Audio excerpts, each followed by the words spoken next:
Representative Hansen, welcome back to the committee. I don't know what we're going to do next Tuesday if you don't have a bill before us. It's going to be unusual. I can write more. I have a feeling this is not the last MNLARS bill we're going to see this session, but it is an important one, and welcome back to the committee, Representative Hansen. I will move that House File 861 be re-referred to the Ways and Means Committee. And if you could, I know you also have an amendment, so if you want to speak to the bill and your amendment, that would be in order. Thank you, Mr. Chair. And House File 861 is the third in our series of MNLARS bills. I think a key thing to look at when you're looking at 861 is it is expending money in this fiscal year. So it is a deficiency appropriation to try to catch things up, both for MNLARS, and when the amendment is considered, it would also provide catching up the costs that the deputy registrars had. So I actually have a PowerPoint that I've been working, actually I haven't been working on it. That would be way above and beyond the call of duty. Members, I think what we should do here is have sort of an overall presentation and discussion of the deficiency portion of our of this bill, and then we will consider the amendment after that. And I know that there are other amendments that relate to deputy registrars as well. So why don't we proceed with the presentation? Yes, and I have with me representatives from the administration who will go through this PowerPoint. Welcome back to the committee, Deputy Commissioner. Please state your name for the record. Good afternoon, Mr. Chair, committee members. My name is Cassandra O'Hearn, Deputy Commissioner, Department of Public Safety. I have to figure out how to advance.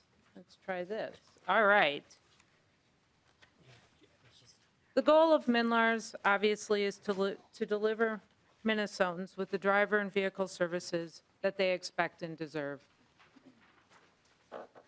And that hasn't been what their experience has been to date.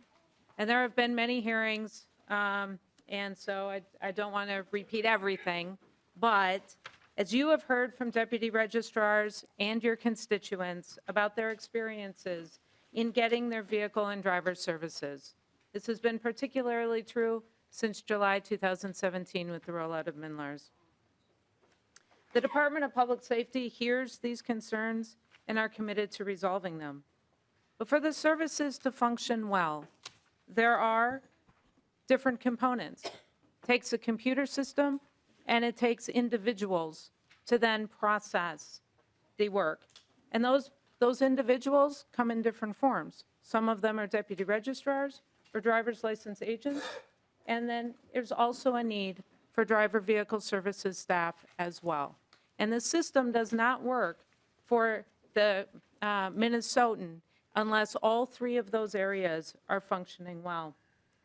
So what's the current experience? The current experience, as you know, is that deputy registrars and your constituents and Minnesotans have prolonged wait times on the phone. When they try to call DVS for help in a variety of different reasons, they either cannot get through or they sit on hold. Responses to emails also take a long period of time.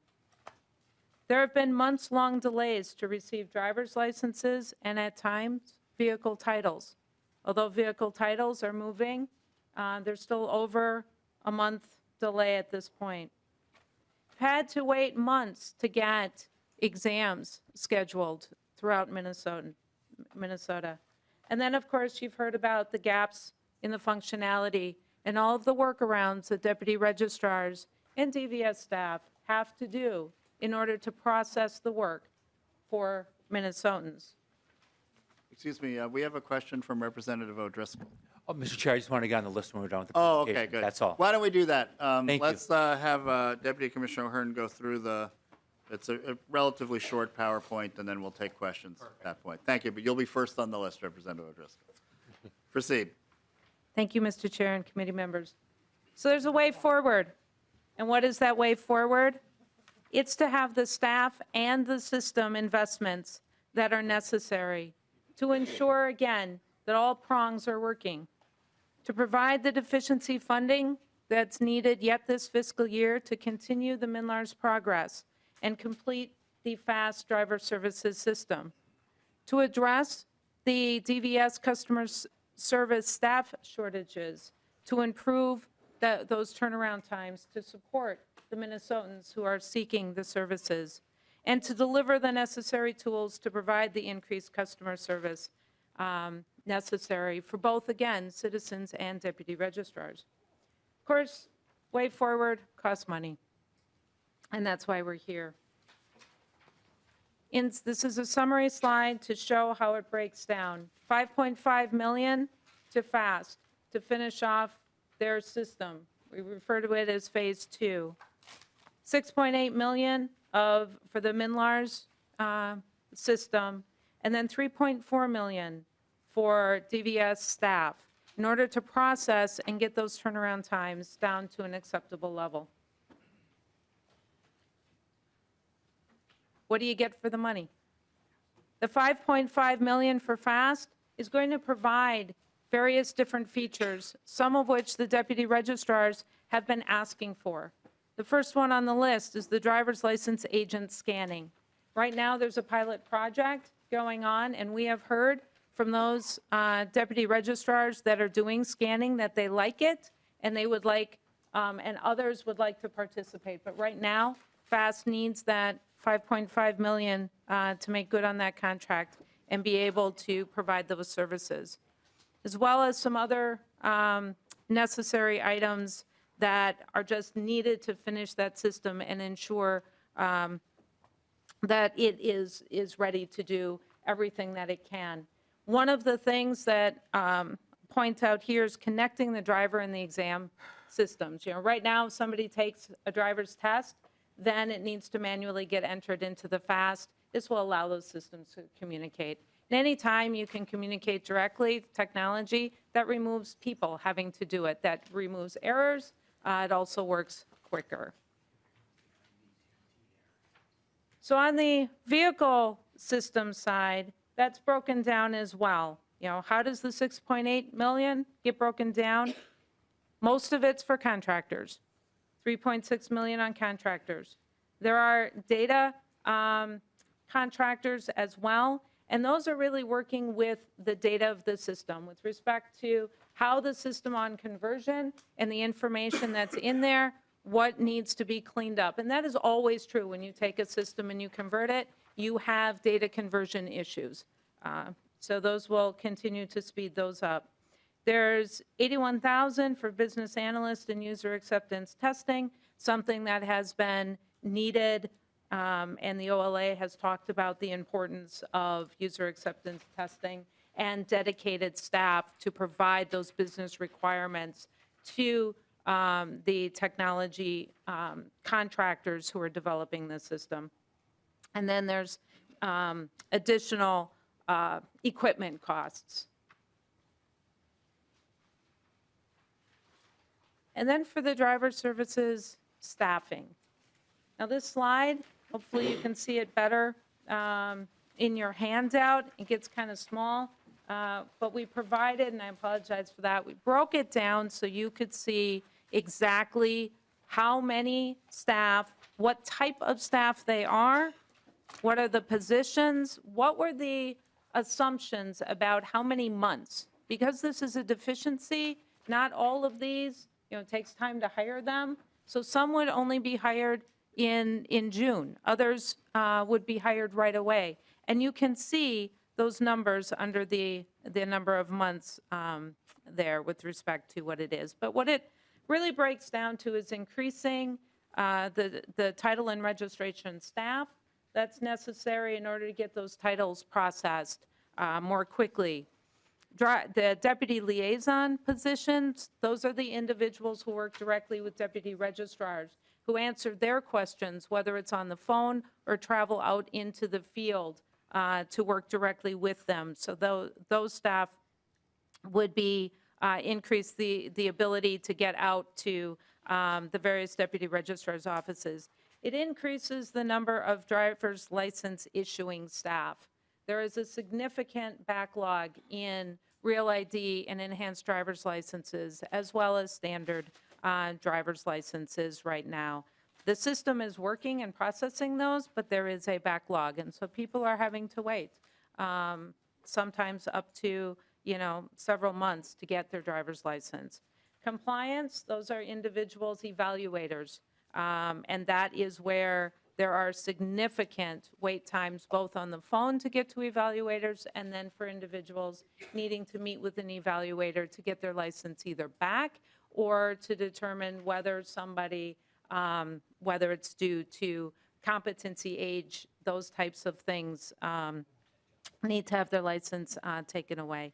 And then disability parking certificate processing staff, and refunds, as well as, of course, the PIC, and that's the Public Information Center. That's the call center. So what are the targets? There are measurable targets for each one of these, and that's title turnaround, less than 30 days. And the staff that the department has proposed will get to that. Driver's license turnaround, 21 days or less. Call center wait times, less than 5 minutes. And disability certificate, parking certificates, less than a 30-day turnaround time. And with that, let's take questions and hand it back over to the author. Thank you for the presentation. Deputy Commissioner O'Hearn, we'll start with Representative O'Driscoll. Thank you, Mr. Chair. And this might be a little out of scope, but it's something that has occurred to me when we're talking about the challenges that we have with the design and the effectiveness and efficiency of the MNLARS system. With license tab renewals and tag renewals, do we have any backlog in those? I know we've had some issues with title transfers and those kinds of things, but do we have any backlogs in people being able to get their annual tabs and certificates updated? Deputy Commissioner O'Hearn. Thank you, Mr. Chair. Representative, no, there are no backlogs with respect to your annual tab renewals. So if you go to a deputy registrar, those are provided to you right on the spot. If you utilize either online or in the mail, those are turned around quickly now. There was a time right at the beginning of rollout where there was a backlog there, but the backlog has been resolved and those are moving normally and quickly now. Mr. Chair, the reason I asked that Representative question Driscoll. was I had heard that there was a backlog in the transition on the system. It's good to hear that that's caught up. I just guess I spend an awful lot of time on the road and I still see vehicles that don't have current tabs on them. So in the back of my mind, it's like, oh, gee, I wonder why that is. Now you've helped clarify that it's not because of the system that's delaying it, maybe from other things. That's correct. Thank you. Thank you for the question. Representative Torkelson. Well, thank you, Mr. Chair. Welcome to committee. Nice to see you again. First, I would like to delve a little bit into the FAST contract. Can you remind us of why that $5.5 million, I think it was 5.5, 4.5, whatever, the delay in completing that contract? Why was that money? Why was that change made? Just to remind this committee of why that happened. Deputy Commissioner O'Hearn. Thank you, Mr. Chair. Representative Torkelson, so the original contract that the state had with Fast Enterprises had a payment of $5.5 million that was deferred. They agreed to have an amendment and have that 5.5 deferred so that that money was used to continue the development on MNLARS to get those fixes in as quickly as possible for Minnesotans and deputy registrars. Representative Torkelson. Thank you, Mr. Chair. Well, just to make it clear, that was part of the original contract, and they agreed to kind of break the contract into two pieces, and you used those resources in-house then within DVS to try to continue the development of MNLARS. Is my stating that correctly? Deputy Commissioner. Thank you, Mr. Chair. Representative Torkelson. Yes, FAST did agree to amend the contract. And with respect to using it in-house, though, those funds were used to pay for the contractors. MNLARS is predominantly staffed by contractors. Thank you, Mr. Chair. Thank you, Ms. Ahern. So those contractors are on individual contracts with DVS, is that correct, or? Deputy Commissioner. Thank you. They contract with Minute Services. Yeah. And there are, companies, so each individual contractor doesn't, so for instance, the quality assurance contract with Sogeti, they provide a number of individuals under that one contract. So it's not that every single individual working on it has an individual contract. Oh, thank you, Mr. Chair. I misspoke there a little bit. But I think the point here is that, that these are not actual state employees that are doing most of this work. All of this work is being contracted out in one, virtually all of it, in one form or another, whether it be with an individual or a company. This programming work that's being done both on the driver's license and MNLARS is being done by contracted workers. Deputy Commissioner. Mr. Chair, Representative Torkelson, that's correct. Thank you for that.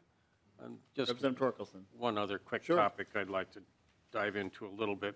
I'm looking at your last slide here with the variety of target metrics on it. What I don't see is a target metric on there that would ease the workload for our deputy registrars.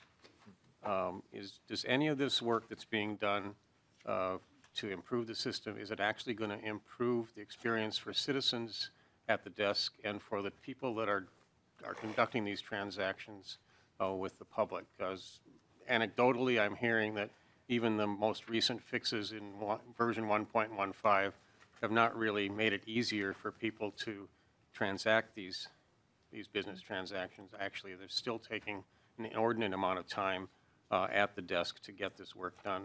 Can you clarify that for me? Deputy Commissioner O'Hearn. Thank you, Mr. Chair. Representative Torkelson. The system has to continue to evolve in order to ultimately ease the pain for deputy registrars. So the focus has been, if you recall, when the rollout occurred in July of 2017, for instance, at that point, the system itself went down a lot, just did not work, was not available. Minute and contractors have worked very hard to get that system so it is up and available. Now that's step one, right? You need a system that's up. They have done, and Representative Torkelson, you sit on the Oversight Committee, and those quarterly reports have reported the progress with respect to the system uptime, which has been substantial. That is helpful to deputy registrars. Are there still workarounds? The answer to that is yes. 1.15, the most notable was the ability to transfer specialty plates. But there were some other functions that were in that system as well. But it was not designed to get rid of all of those workarounds. And the workarounds, what that means is there is a way to get the transaction done. But it's not the easy path, right? It's not the way that we hope, and eventually all of the pieces will come together so that that easy path occurs. But the focus has been to close the gaps so that the functionality, whatever it is that needs to happen, actually is able to be done.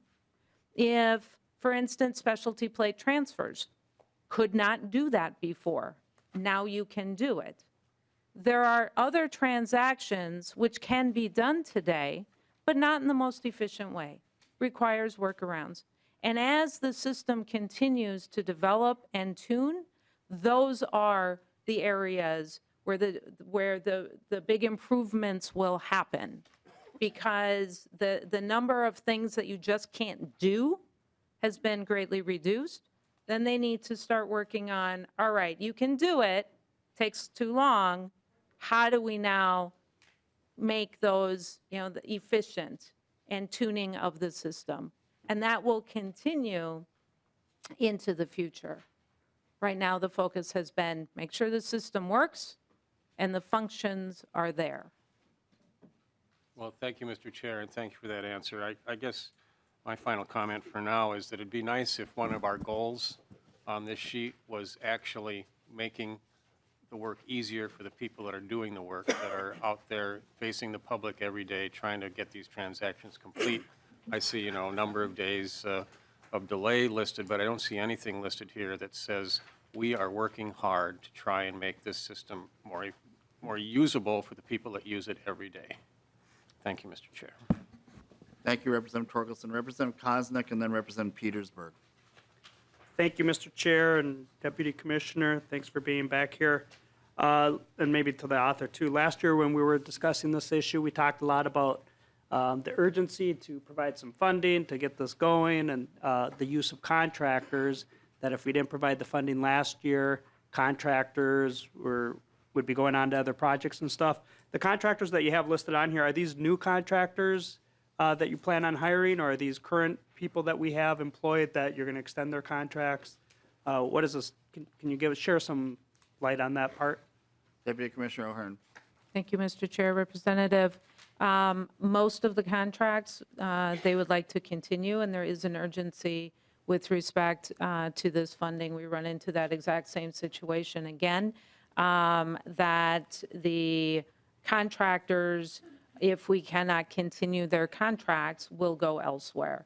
Then what will happen is if there is funding at some later point, those contractors that know the system, that have already been working on the system, will have left, and you will be forced to hire new individuals who don't know the system. And then it takes a period of time for them to get up to speed.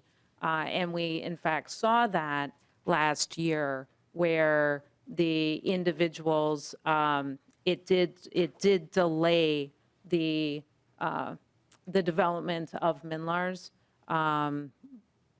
So. Representative Koznick. Thank you, Mr. Chair. And then finally, what assurance can we give our folks back home that providing this funding here today or in the next couple days or weeks, what assurance can we give them that this will finally fix the MNLARS nightmare? Deputy Commissioner. Thank you, Mr. Chair. Representative, I can tell you that with this money, and only this money, it will not fix the system. However, this is what is needed now to continue the development and continue to stabilize that system. Individuals, and I believe if you talk to deputy registrars, they will say it is better today than it was. We're not there. We need to continue to invest in both the system and the individuals, be they deputy registrars or driver vehicle services staff, to process this work coming forward.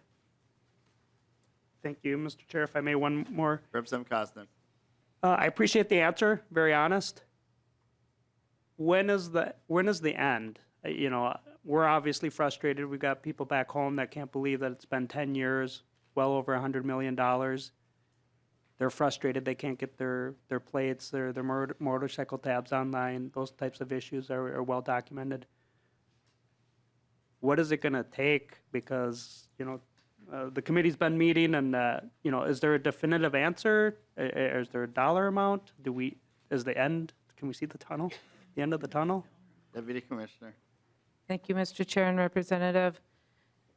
I hope that we see the end of the tunnel, right? I've been sitting here, as many of you have been sitting here, and we've been talking about this system that did not deliver as was expected, and needing to do that. The ongoing funding and the timing of that will be the focus of, I believe, another hearing. With respect, I was unable to hear the governor's budget release today, But there will be further conversations and information coming forward about the full amount of resources necessary to finish this system and maintain it, provide ongoing maintenance and support, as well as appropriately staffing it for those individuals that need to do it, be it deputy registrars or driver vehicle services. Thank you, Mr. Chair. I'll leave it at that, but appreciate your answers. Thank you, Representative Koznick. Representative Petersburg, and then Representative Elkins is on deck. Thank you, Mr. Chair. And I'm going to really talk a little bit more about the target experience that we see on one of your slides. And the thing that saddens me, I think, the most about that is the fact that here's another example in which the target, in other words, the only ones that you really want to measure, has to do with what's happening up here in St. Paul. And yet the largest arm of DBS, which is the deputy registers, have been left out of that target experience and what's there. And so by leaving that out, which is the actual time in which the average constituent out there is dealing with DBS, is not listed as a target, is really sad that we don't and haven't considered that. So for example, if pre-modernization, it took 5 minutes to come in and change out a driver's license title or a car license title, and now it's 45 minutes, and you don't even have a target to get back to 5 minutes, you're really increasing the frustration at the local level. And so I guess I'm really disappointed that you didn't even consider that as a target that you would want to measure and improve on. And why isn't that, since that arm is really your most working part of your process? Deputy Commissioner. Thank you, Mr. Chair and Representative. It's not that we didn't consider it, and I do hear your point, and the next time that we present, I will make sure that we have target experiences here that have been developed in consultation with the deputy registrars. We have an executive steering committee, and we've been working with the deputy registrars in order to develop what are their priorities, what do we need to do as far as communication with respect to whether it's a workaround, how to determine which technical things to do first and do those priorities. And we will work with them to identify target metrics and present that to you. Representative Petersburg. Thank you, Mr. Chair, and I will look forward to that because I appreciate that report when it comes, because without that, we really don't know how we're doing in the perception of the average constituent out there. So thank you for doing that, and I look forward to that fairly soon. Thank you. Thank you, Representative. Representative Elkins. Thank you, Mr. Chair. I've got several questions here. First, on the slide, I guess it's number 8, that discusses the target experiences. We're saying that the title turnaround is 40 days, the driver's license turnaround is currently 90 days. How much of that elapsed time is spent in the national or federal time, part of the process? So for titling, you have to go to the national vehicle title system at one point. For driver's licenses, you have to submit the information to the federal government for real ID. Is that a big chunk of the time, or is that relatively minor? Deputy Commissioner O'Hearn. I was just, thank you, Mr. Chair and Representative. I was just doing a quick check to make sure that my facts are accurate. I do not believe that the federal checks are the result of the backlog. What happened was that there was a backlog at the time that we rolled out the new driver services in October, and just trying to, get what was already in the queue at the time of the new system and now processing. Individuals who had applied prior to the October 2018 driver system have been processed. We are now processing entirely within the new system, but it is not. It is a staffing issue.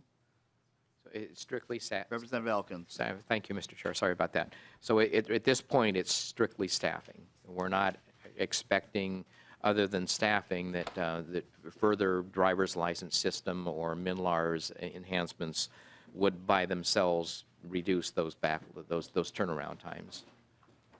Mr. Commissioner- Chair, Representative, for the driver services component in the system developed by FAST, Yep. that system is working quite well. Yep. And you can ask deputy registrars for their experience, but I believe that's what they will tell you. The added components that the federal law does require for Real ID and for the enhanced Yep. requires that DVS staff Yep. review the documentation. And so in order to review that documentation, it is a staffing issue. Okay, so, Mr. Chair, Representative so Elkins. following up on that, so that this is not work that could be done at the deputy registrar's office when the customer is in front of them. And this is something that the deputy registrars have to enter the information, and it has to have a human being in DVS review the information before it can be approved. Deputy Commissioner O'Hearn. Mr. Chair and Representative, that is correct under current federal law. Okay, thank you. And then continuing, Representative Elkins. I did have about a 45-minute conversation with my own deputy registrar in Bloomington on Friday, Kim Wilson, and that's exactly what she said. Things are, in general, working much, much better now. But I do want to, describe some feedback I've had from her and representatives of the larger, deputy registrars association and people with MNIT as well, is that in the design of these systems, the intention is to put more of the workload actually to the front end at the point of entry, get things right as it's entered, and I see the architect nodding her head.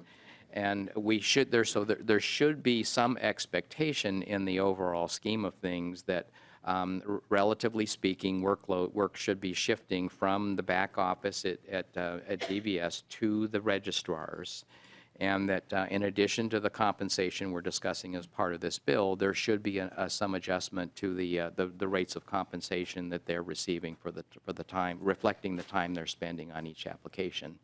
And that's appropriate from a data governance point of view. I'm an IT guy. You always want the data to be entered correctly at the point of entry instead of going back and correcting it later. So we should consider that to be a feature, not a defect. I see nodding heads. And then I just wanted to, the last thing, and then we can go on to someone else, but I just want to reiterate that when you're trying to do application development, and you're plagued by constant turnover in the developers, that is incredibly disruptive, incredibly saps the productivity of the entire team. The management of the team ends up spending all their time doing interviews and onboarding, and if you can maintain the continuity of the staff and keep using the people who have learned the requirements and are familiar with the development of the system, you're going to be much, much more productive. It would be criminal to keep causing this kind of disruption by these constant interruptions in the funding stream. Thank you. I don't see anyone else on the list at this point. So, Representative Hansen, I think it would be in order now if I will move your A7 amendment. I don't know if you would like to speak to the A7 amendment. Thank you. Thank you, Deputy Commissioner O'Hearn. Thank you very much. Thank you, Deputy Commissioner. And Mr. Chair, so if members could look at the A7 amendment, and I may ask for an assist here from Representative Koznick, because he did help with a couple of the provisions that are in the A7. They were his idea. So I'm going to go through the Section 4. The appropriation is $10 million, again, from this fiscal year, appropriated from the general fund to the Commissioner Management budget for reimbursement grants to deputy registers. And this grants must be made by June 30th, 2019. Again, in the keeping that this is a deficiency or a supplemental bill to try to get dollars out to the deputy registrars for reimbursement for their expenses that occurred with the rollout of MNLARS. The aid distribution is what we talked about last week, that I think Representative Torkelson was a model that you had 10% of available funds allocated equally to all deputy registrars, 45% of available funds allocated proportionally based on the number of transactions during the rollout, and then 45% based on the number of transactions prior to the rollout. Go to the second page. It has, again, calculations relating to that. And then on subdivision 4, we have documentation that there were increased costs. So back to your comments earlier, Mr. Chair, about looking at the disaster model, that this is a technological disaster, so we want to do a reimbursement, so there's at least some protection for the taxpayer there of that this is a reimbursement for either costs or forgone revenue. And then we have conditions. So maybe Representative Koznick, if you want to talk about subdivision 5 and subdivision 6. Thank you. Representative Koznick. Thanks. Mr. Chair, I apologize that you didn't get the opportunity to offer an amendment to the amendment. That's okay. No, Representative Hansen, I appreciate you incorporating this. We talked a little bit about, in terms of having a reimbursement offered to the deputy registrars, it is helpful to their partners with us in the public to provide the services that they do. So we would like to condition this that they continue to operate for at least 12 months after receiving any funds. And then in subdivision 6, after talking a little bit, the state does have some immunity from the things that we do, a statutory immunity and official immunity, kind of technical language. But also provided, we wanted to put it in the statute as a condition of immunity from any future suits, just to indemnify and protect the taxpayers. And I appreciate that you have that in there. It's not likely that it would be used, but we never know what the future potentially holds. So I think it's an important safeguard for the taxpayers as we kind of go forward in this somewhat unprecedented payouts. Thank you. Thank you, Representative Koznick. Proceed, Representative Hansen. Thank you, Mr. Chair. So I would ask support for the A7 amendment. I think it provides a method for simply providing support for the deputy registrars who provide services to Minnesotans for the challenges they have gone through with the rollout of MNLARS, while providing taxpayer protection for the distribution of those dollars, and that it Thank could you, be done Representative quickly. Hansen. So discussion to the A7 amendment. It's somewhat similar to House File 635 that we heard a week ago. There's a few changes, but generally the idea is to get money out quickly to the deputy registrars. Discussion, questions? Okay, seeing none, I will move, Representative Torkelson, sorry. Well, thank you, Mr. Chair. I guess I didn't wave briskly enough. Yeah, that's okay. Well, thank you, Representative Hansen, for bringing this amendment forward. It's too bad it wasn't part of your thought process when you first put your bill together. And I'd just like to remind folks that this is an issue we tried hard to address last year. We had a bill that would have brought forward $9 million. That was vetoed by the governor, and that veto was upheld by your caucus on the House floor. We had another $5 million for deputy registrars that was in the supplemental bill that was also vetoed by the governor. I don't want to call this too little too late, because it is substantial, and I'm very happy that you're bringing it forward, but it is a bit late in the game. This should have happened sooner, and I regret that it didn't. We've seen from the OLA's report on MNLARS that virtually all the fault for these problems falls in the lap of the administration. It's my hope that a new administration will address these issues appropriately. Representative Hansen. Mr. Chair and members, I would encourage everyone to read the legislative auditor's report from last week. I know members often have limited time during the rush of session, but if you want a good look at what happened, I think the importance here is we look at what moves forward, and that this is a quick model, Mr. Chair, and I was in front of you last week with essentially the same proposal. I believe the $10 million that is in front of you really didn't come out in the governor's budget until today. So the amendment was offered yesterday, a little bit ahead of that. So what we're trying to do is anticipate those expenses because we know that we want to provide support for the deputy registrars who provide services to all Minnesotans. So I would ask for your support and encourage moving forward. Okay, any further discussion of the A7 amendment? All those in favor signify by saying aye. Aye. All opposed, the motion prevails. We have the A7 amendment now incorporated. Now I see that there are several other amendments, and I think they're mostly, they're these yours, Representative Torkelson? The A3? The A3? We have an A3, we have an A6.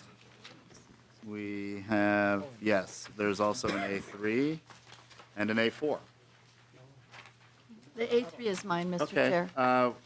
I would like to consider the A3 amendment. Representative Runbeck, you can All right. proceed. Please explain your amendment to the committee. Thank you, Mr. Chair.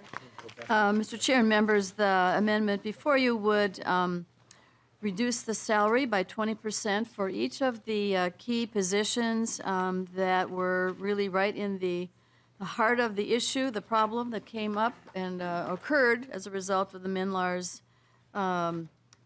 issues, and it's being described as disaster, so I think that's probably an adequate term. But these, very top brass in our state agencies had the maximum responsibility to make this project go. And it's not a matter of debate whatsoever that it was in the design, it was in the planning, in the development of the system, that there was a tremendous failure of leadership and a tremendous failure of using best practices, to follow basic management practices. And I think the concern on the public is that we heard one person, I guess, lost their job, but tremendous pain, tremendous problems that occurred. And really, there's no punishment. There's no pain for the people who caused the problem. I mean, that just is not right. And so this is simply saying that for those people at the very top,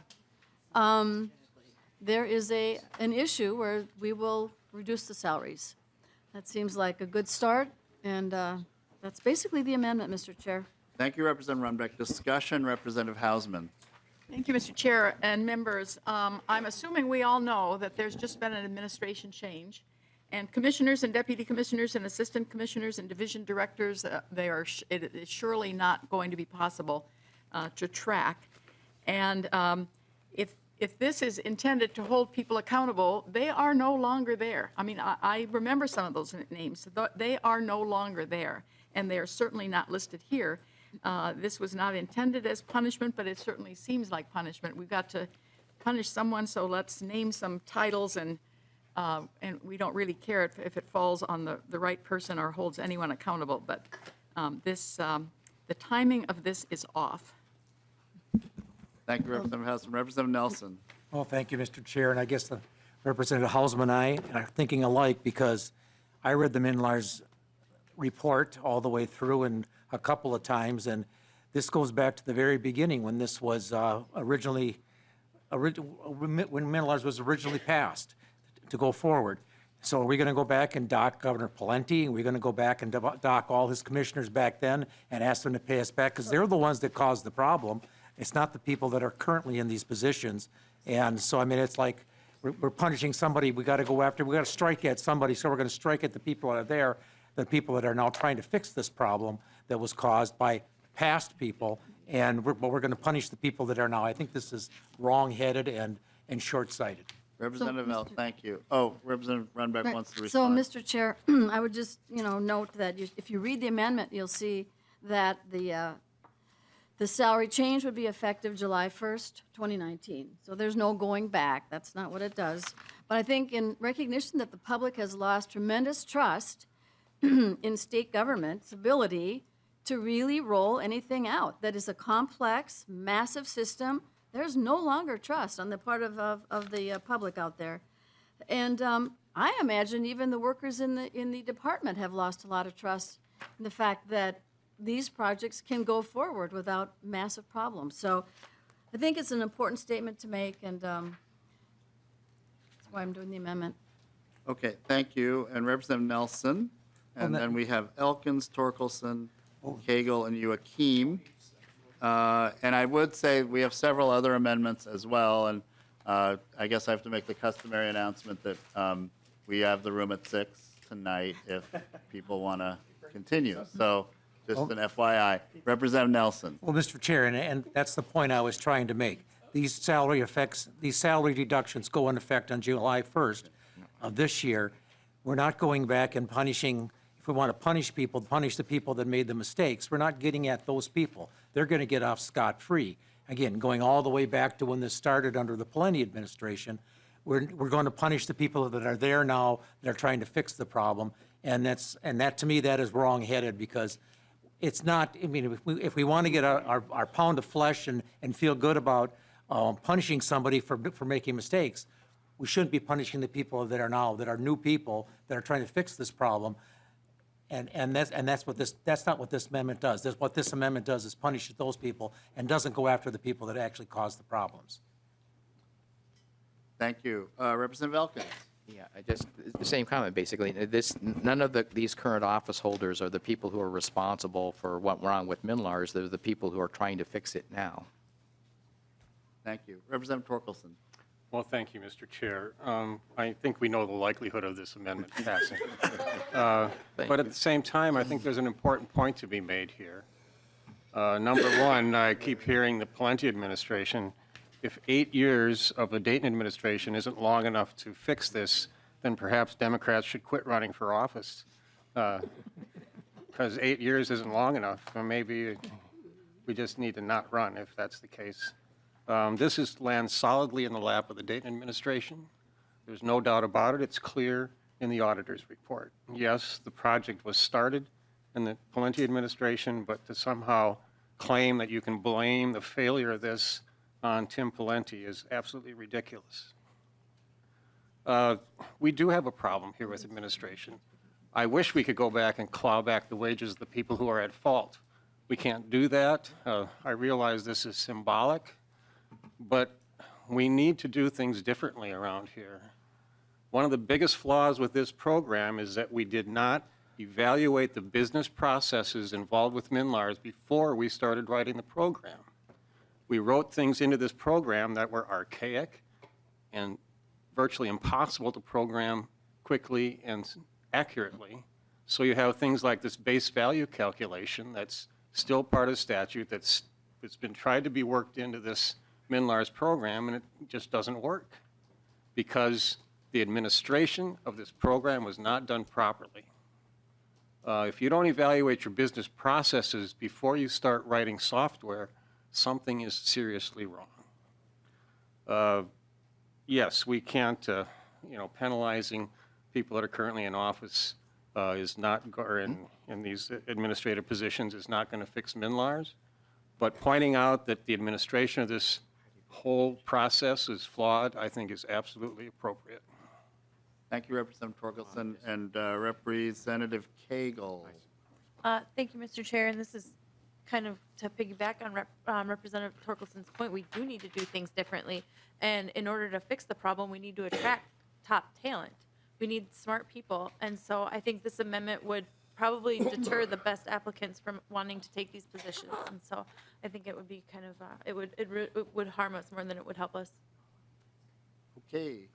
Yep, just Representative Elkins, quickly. I'd just like to respond to Representative Torkelson's comment by observing that I read the report on MNLARS accuracy very closely as well, and a big reason why it can't be programmed accurately is because the specifications that are written into the law are impossible to execute. So there is a major part of culpability for us in this as well. Some of the issues that were highlighted there cannot be fixed without changing legislation. Okay, Representative Runbeck, last word, and then we'll take a vote. Thank you, Mr. Chair, and I think that that's really well taken, Representative Elkins. you know, if you were planning a system like that, you would have talked to the legislature to find out just what do we need? Do we need this still, you know? So I think, yeah. But I hear folks, and I think it's an important statement to make. We need our top brass in our state agencies to be held accountable. I realize this isn't the perfect solution, and so I will withdraw the amendment, Mr. Chair. Thank you, Representative Runbeck. Thank you, members, for the debate. And we also have a similar amendment, I believe, the A4. Is that yours as well? No. Okay. Mr. Chair. Who owns the A4 amendment? Okay, the A4 is withdrawn, or not offered. A5? This is a $27 million, Let's go to the A6. okay. A6 is now before us. Is that yours, Representative Torkelson? Thank you. I'll move the A6, Mr. Chair. Representative Torkelson moves the A6 amendment. To the amendment, Representative Torkelson. Well, thank you. This will be fairly short, Mr. Chair, but we probably will take a vote on it. The 10 million that's in Representative Hansen's bill certainly is a step in the right direction. We have information that indicates that the real damage to deputy registrars is more in the 27 or 28 million dollar category. We think that at least going halfway with a $14 million appropriation would be a more appropriate step to take at this point in time. So, Mr. Chair, I would speak in favor of the A6 amendment. Representative Hansen. Thank you, Mr. Chair. And maybe if staff could help as the way the amendment is drafted, if it would have the result of replacing the A7 amendment, which was adopted, or would it be in addition to the A7, which was adopted?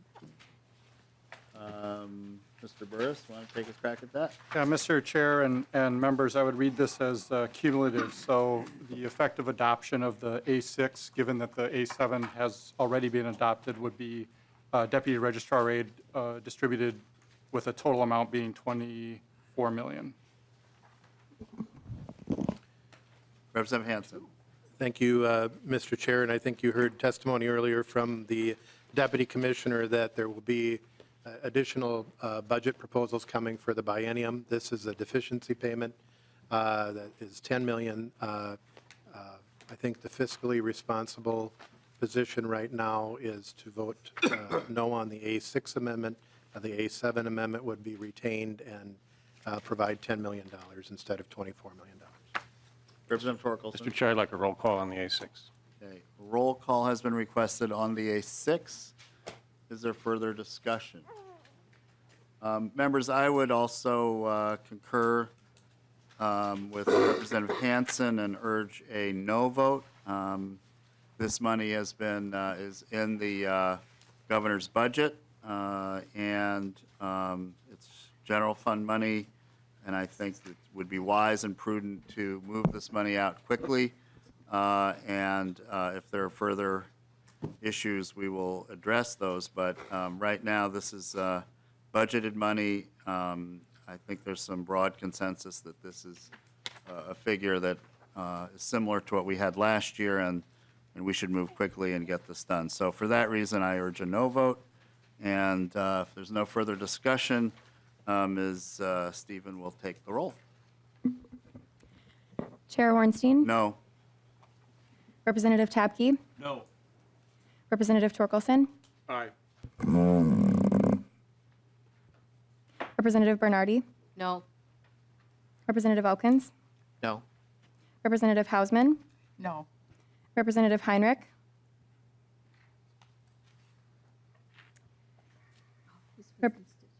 Representative Cagle? No. Representative Koznick? Aye. Representative Mason? No. Representative Nelson? Aye, or no, no. He's sitting on that side. It's just Scott.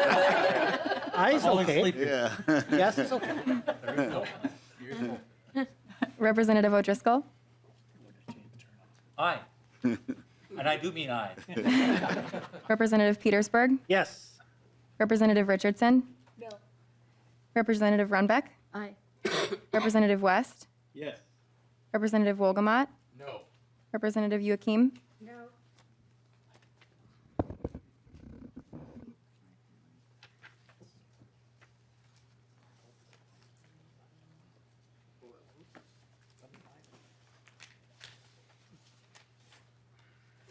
are 6 ayes and 11 nays, the motion does not prevail.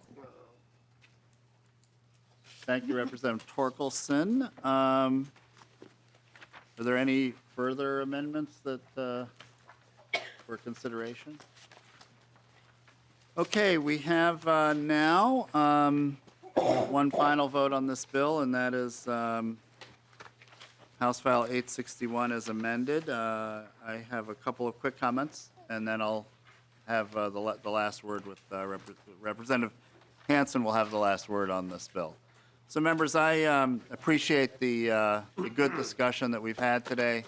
We're doing two things. We are moving quickly on a deficiency payment so that contractors can get their work done, and we send a message to the state that we take this issue and matter very seriously and are providing the appropriate agencies with the resources they need to expedite driver testing, driver's licenses, tabs, all of these important services that our constituents have come to rely on. We are also taking a very significant initial step to reimburse deputy registrars who have really received, who have suffered through the bulk of some of the problems here. And this is a substantial amount of money, but it's also a fiscally responsible step to take as well. And my last comment, members, is we have, heard a lot about past administrations and past mistakes. But I hope today we're turning over a new leaf, a new chapter that will be more positive and more successful. And I will say that I feel hopeful because in the last month alone, the governor has personally met with a subset of transportation leaders who have been tasked with overseeing this process. Representative Torkelson and I and Representative Baker have been at these meetings representing the House. We've had the appropriate senators there as well. Members of agencies, deputy registrars have also had a session with the governor. We've met with him 3 times in a month. So this governor and this administration are taking this issue very, very seriously. We did not have that level of engagement in the past. So that alone, I think, is cause for hope. But as has been pointed out today, we have to also make sure that we as a House of Representatives and elected officials stay very, very engaged and very, very on top of this issue. We have the commission that was set up last year. That will continue to meet. We will continue, again, MNLARS discussions in this committee as we have 2 hearings prior to this. So, but this is a significant step, and we should not underestimate it. And I want to offer my personal thanks to Chair Hansen for his leadership and bringing this bill forward. Representative Hansen, you have the last word. I think everyone acknowledges this has been a painful process for everyone involved. And you can read about that pain in the legislative audit report from last week. So Minnesotans, I think, are the ultimate judge of whether things are working. And in order to get things working again, we have to work on problem solving. And I think that folks are tired of the finger pointing and the back and forth. They know that this was a disaster. And Representative Runbeck, I'll use the word disaster. But I think it's an opportunity for a reset. And looking at this bill as amended provides all of us with the chance to recognize that there was a responsibility to make the deputy registrars whole, that we're trying to give some dollars back to them for the cost that they spent in time and energy trying to make this work on the front line with Minnesotans. It also is dollars, so we're not, as Representative Elkins said, starting and stopping and starting and stopping, that hopefully we're not continuing to go back and forth in terms of starting and stopping, that we need to start turning the corner on this. And I think all of us have skepticism because of the experience we've been through. And I think Minnesotans have skepticism. But we were sent here to make some decisions. We have to try to take that risk. And the risk for taking that reset, providing these dollars to get the job done and to recognize the job done by deputy registrars should start to make this work better for Minnesotans. So I'd ask for your support and look forward to working with you as this moves through the process. Thank you very much, Representative Hansen. So I will renew my motion that House File 861 as amended be re-referred to the Ways and Means Committee. All those in favor signify by saying aye. Aye. All opposed? The motion prevails. Thank you, members, and thank you for a very good discussion.